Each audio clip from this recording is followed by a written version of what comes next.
বেণীমাধব, বেণীমাধব, তোমার বাড়ি যাব। বেণীমাধব, তুমি কি আর আমার কথা ভাবো?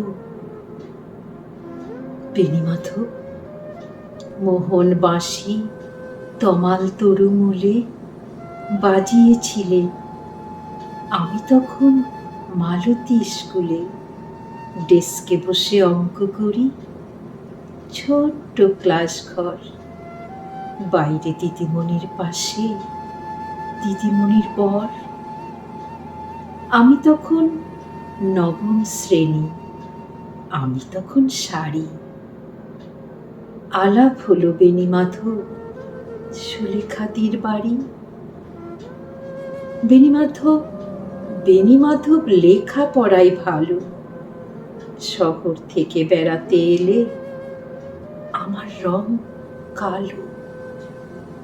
তোমায় দেখে এক দৌড়ে পালিয়ে গেছি ঘরে। বেণীমাধব, আমার বাবা দোকানে কাজ করে। কুঞ্জে অলি গুঞ্জে তবু ফুটেছে মঞ্জুরি, সন্ধেবেলা পড়তে বসে অঙ্কে ভুল করি। আমি তখন নবম শ্রেণী, আমি তখন 16।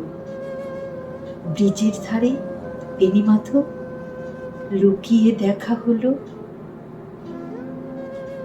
বেণীমাধব, বেণীমাধব, এতদিনের পরে সত্যি বলো, সেসব কথা এখনো মনে পড়ে?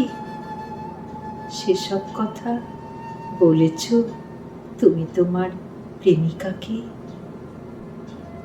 আমি কেবল একটি দিন তোমার পাশে তাকে দেখেছিলাম, আলোর নিচে, অপূর্ব সে আলো।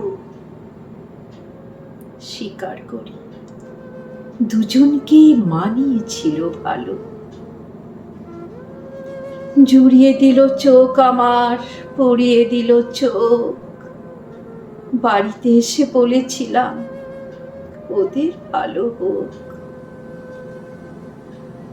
রাতে এখন ঘুমাতে যাই একতলার ঘরে, মেঝের উপর বিছানা পাতা, জ্যোৎস্না এসে পড়ে। আমার পরে যে বোন ছিল চোরা পথের বাঁকে মিলিয়ে গেছে। জানি না আজ কার সঙ্গে থাকে। আজ জুটেছে, কাল কি হবে? কালের ঘরে শনি। আমি এখন এই পাড়ায় সেলাই দিদিমণি। তবু আগুন বেণীমাধব, আগুন জ্বলে কই। কেমন হবে আমিও যদি নষ্ট মেয়ে হই?